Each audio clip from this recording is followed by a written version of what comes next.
Muito bom dia, meus amados irmãos, que a paz e que a graça do Senhor esteja com cada um de vocês. Para a nossa meditação de hoje, eu gostaria de trazer para nós o texto que se encontra em Mateus 26, versículo 38. Diz o texto sagrado: Então lhes disse: A minha alma está profundamente triste até a morte. Ficai aqui e vigiai comigo. O tema que eu quero falar com você hoje é: Enquanto ele ora, nós dormimos. Meus amados irmãos, esse texto é um texto que nos revela muito de como se sentia o nosso Senhor e Salvador Jesus momentos antes de começar o desafio mais intenso do seu ministério entre nós. Esse desafio mais intenso é exatamente a missão principal para a qual o nosso Senhor Jesus veio. Ele veio para dar a sua vida em resgate da nossa, o justo pelos injustos, para nos conduzir a Deus. E Jesus então se dirige com seus discípulos para o jardim do Getsemane, ou, na sua melhor pronúncia, jardim do Getsemane. E ali Jesus então convoca ou convida os seus discípulos a orarem com ele, porque ele está se sentindo muito angustiado diante daquilo que vai experimentar. O versículo que nós acabamos de ler diz exatamente como Jesus se sentia. São palavras do próprio Senhor. A minha alma está profundamente triste até a morte. Ficai aqui e vigiai comigo. Esse é um dos textos mais marcantes do ministério de oração do nosso Senhor. Jesus chama seus discípulos para orarem com ele, porque a alma dele está profundamente angustiada até a morte. O verso que segue revela exatamente isso, porque Jesus ora derramando a sua alma diante de Deus e suplicando-lhe forças devidas para passar por tudo aquilo que há de vivenciar dali a pouco. O que exatamente, pastor? Ora, a sua prisão injusta, o seu julgamento onde ele permaneceria calado, a sua humilhação em todos os aspectos, a zombaria, colocando-lhe uma coroa de espinhos, um manto escarlate, batendo com a cana na sua cabeça e dizendo: profetiza-nos, quem te bateu, ó Rei dos Judeus? Isso, você passar por tudo isso calado, tendo culpa, é uma realidade. Agora, você passar por tudo isso calado injustamente, por amor aos seus escolhidos, é uma dimensão completamente diferente. Você tendo em suas mãos o poder, como o próprio Jesus diz e mais adiante, noutros textos, que se ele quisesse, ele pediria ao Pai, e o Pai enviaria 12 legiões de anjos para socorrê-lo. Suportar tudo aquilo resignadamente, por amor aos eleitos de Deus, não era algo fácil de se fazer, de forma nenhuma. E aí o verso seguinte diz que, adiantando-se um pouco, prostrou-se sobre o seu rosto, orando e dizendo: Meu Pai, se possível, passa de mim este cálice, contudo não seja como eu quero, e sim como tu queres. Jesus se coloca nas mãos de Deus. Ele revela que, se possível, ele não queria experimentar o que ele está prestes a vivenciar, mas a vontade dele é obedecer à vontade do Pai. Mas então, no verso 40, quando Jesus volta para os discípulos, ele os encontra dormindo. E ele então diz a Pedro, que há pouco tempo havia dito que estava pronto para ir com Jesus até a morte.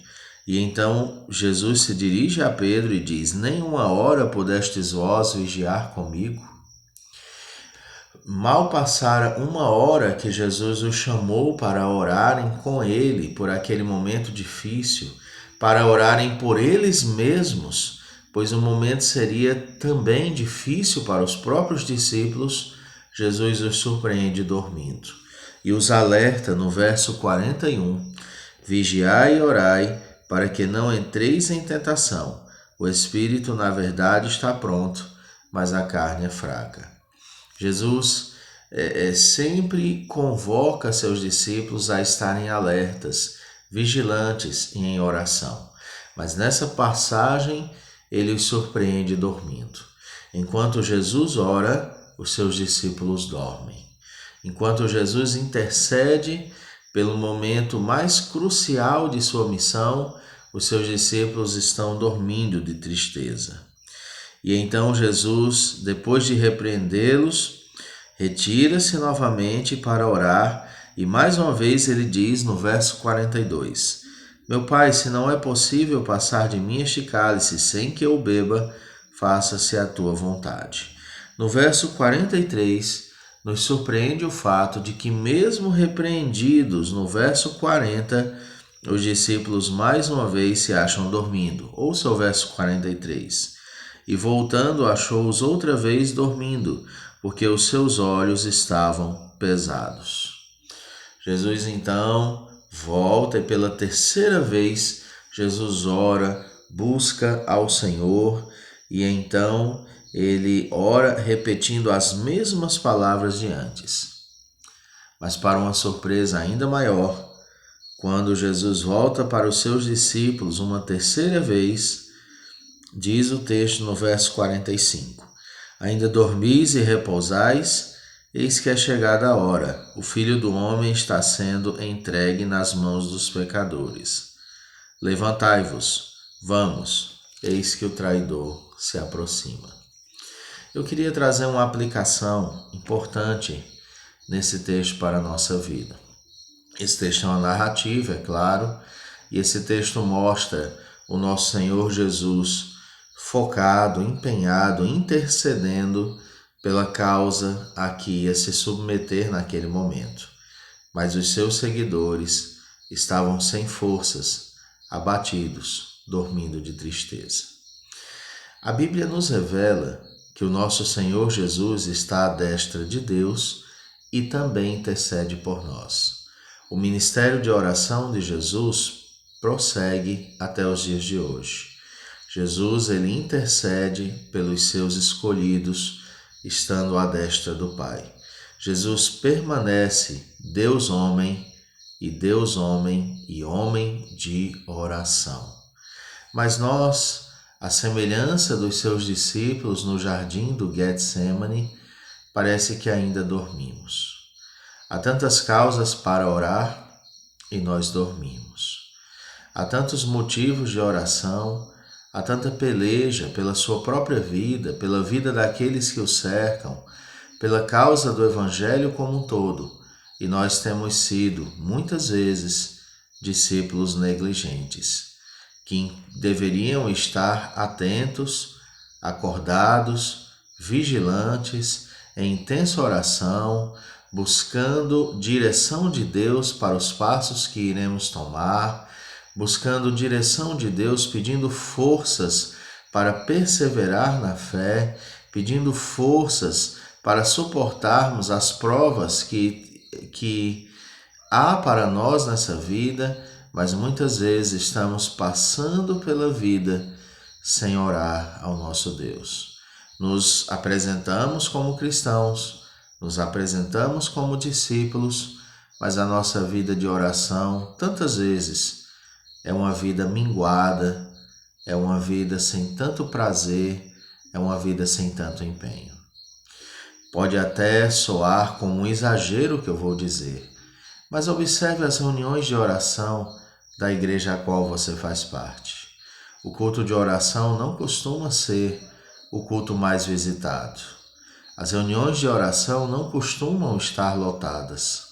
Orar nem sempre é algo que faz parte da agenda de muitos filhos de Deus. Sendo assim, eu quero te fazer o apelo. Eu sei que não é a quantidade de oração que faz a diferença. Eu sei que uma palavra pode trazer uma resposta muito mais urgente do que um livro inteiro de oração. Mas se você é filho de Deus, se você tem nele o seu maior prazer, se ele é a razão da sua alegria, se a causa do Evangelho é sua, se você entende que o governo de todas as coisas está nas mãos de Deus, isso não deveria motivá-lo a orar mais? Então, desperte. Desperta, ó tu que dormes. Vigiai e orai, para que não caia em tentação. Nosso espírito está pronto, mas a carne é fraca. Eu desafio você a começar a intensificar sua vida de oração, a entender que orar também é um dever, não apenas um prazer. Como muito bem falou J. Packer, oração, do dever ao prazer. Abrace a causa da oração e certamente as coisas serão bem diferentes na sua vida. Senhor, muito obrigado por essa devocional.